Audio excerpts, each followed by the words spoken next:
Matthew, Adapt has just launched its 2019 Top 10 Technology Changes and Business Challenges for the year. Just opening this up, some of the barriers right now to agility are around organizational dynamics and internal politics.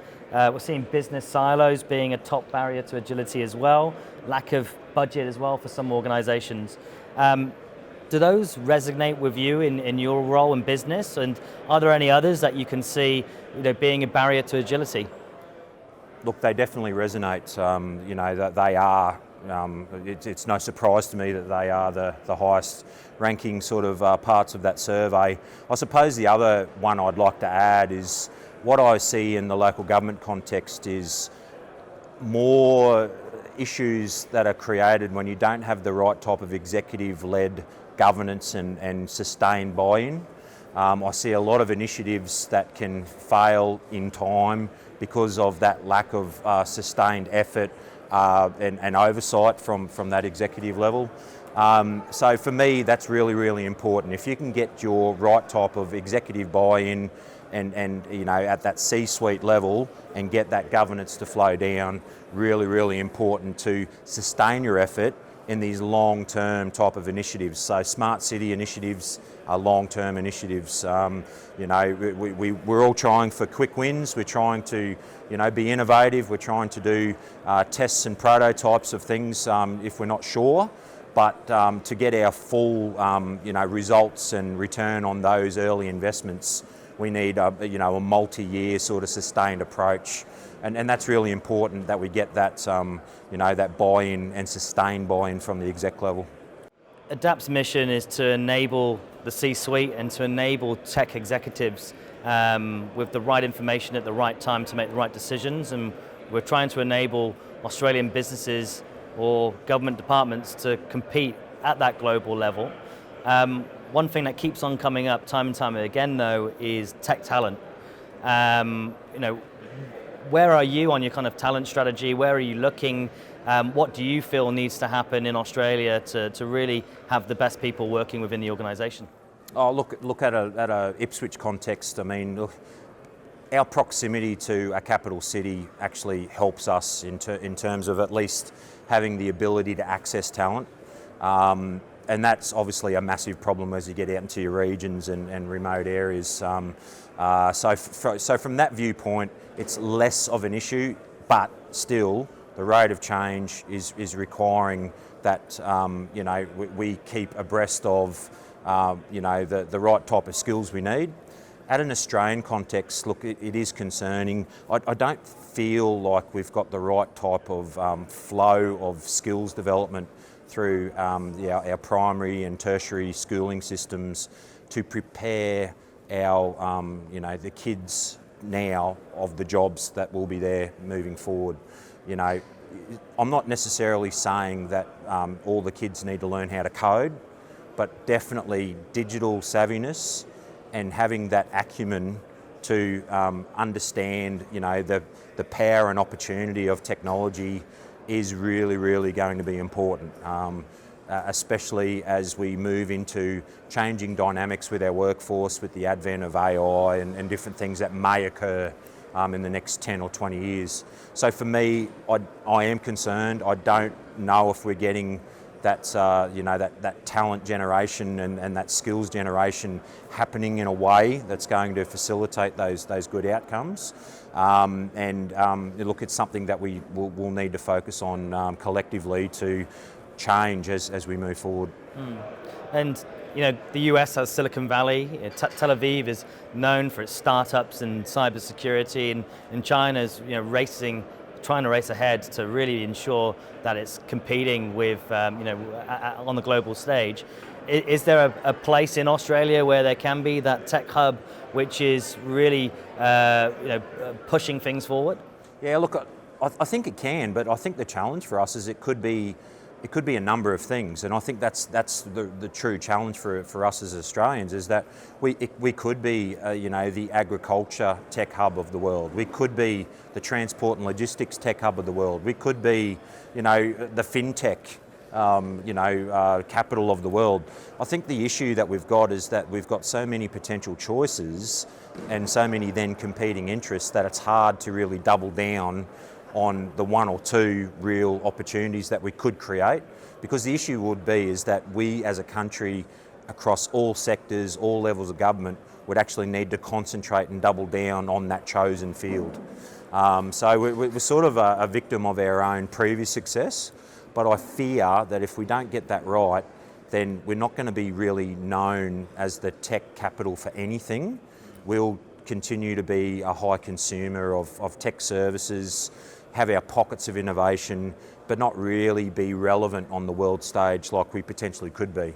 So I think, look, that's my opinion. I think that we would need strong leadership to really double down and bring everyone on a journey where everyone, first of all, agrees, and then there would need to be sustained and focused effort for a very, very long time to actually make that happen. The number 2 challenge which came up for executives in ADAPT's report was security, and that it needs to be instrumental in every decision that you're making within the business. How do you guys go about those security decisions when you're partnering with other strategic partners or just some of your day-to-day strategic planning? So, like you say, security is paramount in everything we do. What I've actually personally found as we're going towards cloud technology is we can solve a lot of those problems. So the idea of having everything encrypted at rest, encrypted at transit, we can uplift our game. We can actually get to a much more granular level on what can talk to each other. There's a thing called JOT tokens, so we can actually enable those components so that communications are short-lived. So I think as we go towards cloud technology, we actually are lifting our game from a security component. We're obviously very heavily engaged with APRA as well in everything that we do. So as we move assets, we need to make sure we're following all of those guidelines. The great thing of what we can do with cloud technology is that we can actually do it as code. So all of the security mechanisms and everything, we can put it through a CI/CD pipeline now to make sure we adhere to it.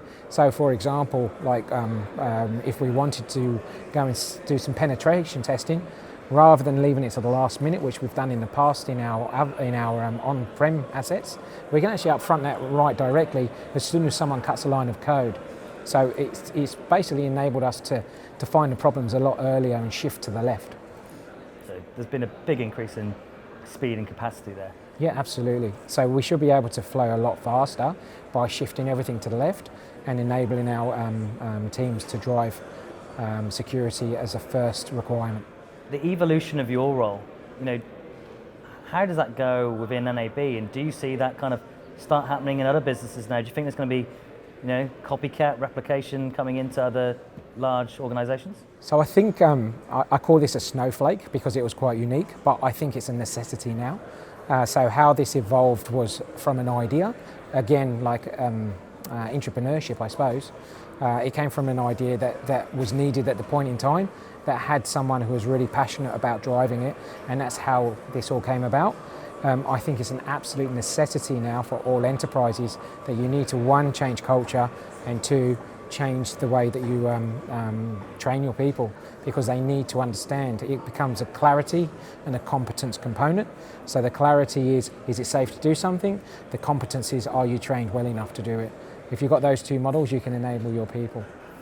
And I think another bit as well is, as businesses change, and technology or automation does come in, which we've been talking about over the last couple of days, roles are going to move. People need to be equipped before they maybe move on to another business. And I think it's part of the duty of some organisations to give that skill set back as well so they can move on. Yeah, so we've actually done that. So in our organisation, we call it the bridge. So the bridge is the gap between when you move on from NAB to what you want to do next.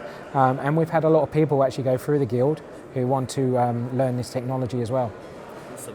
So for us to move forward as a country, we need to actually adapt and change. My goal in life would be for Melbourne to become the area of expertise for all IT. I don't know if I'll get there, but I'd certainly like to try. So last week, ADAPT launched its top 10 technology changes and business challenges for 2019. Point number one was looking at cloud is no longer a choice. David, is that even a fact for a bank, or do you agree with that statement? Yeah, I mean, I absolutely do agree with that statement. At Tyro, we are now taking a public cloud by default approach. For a long time, all of our technology was deployed on premise for good reason. But now the maturity of public cloud providers in terms of their governance, their auditability, their security, their relationship with the regulator now really makes public cloud a viable choice for a heavily regulated industry like us. I actually think that by working with the regulator, by understanding the constraints with which we work, if we can do that better than our competitors, then actually moving to cloud potentially gives us a competitive advantage. Because not only do we get all of the speed to market, agility, cost optimization that cloud will provide, if we can do that faster than somebody else, then that gives us that edge. Number two in ADAPT's top 10 report is security, believe it or not, is driving really high on the rankings. Obviously, it's key to every technology investment is security. Do you see that sometimes being an inhibitor to some of the decisions that need to be made within the bank? Look, this won't surprise you. Being a bank, security is part of practically every technology conversation that we have. So we want to deliver features as quickly as we can to our customers and get them to get the benefit of it, but we would never compromise our customers' security, the security of any of our partners, security of our employees. So security is really starting to get ingrained in all of the technology conversations we have, and then also increasingly more of the conversations we have with the business. I've worked at companies where sometimes security teams and application development teams developed a bit of an adversarial relationship. It's not where we are at Tyro. I think we've got one of the best security teams I've ever worked with, and certainly in terms of alignment with where we want to go. And I think if everybody is focused on the best outcome for the customer, both in terms of what we deliver to them and making sure we do that reliably, securely, I actually think that a healthy security function is actually a massive enabler, not an inhibitor.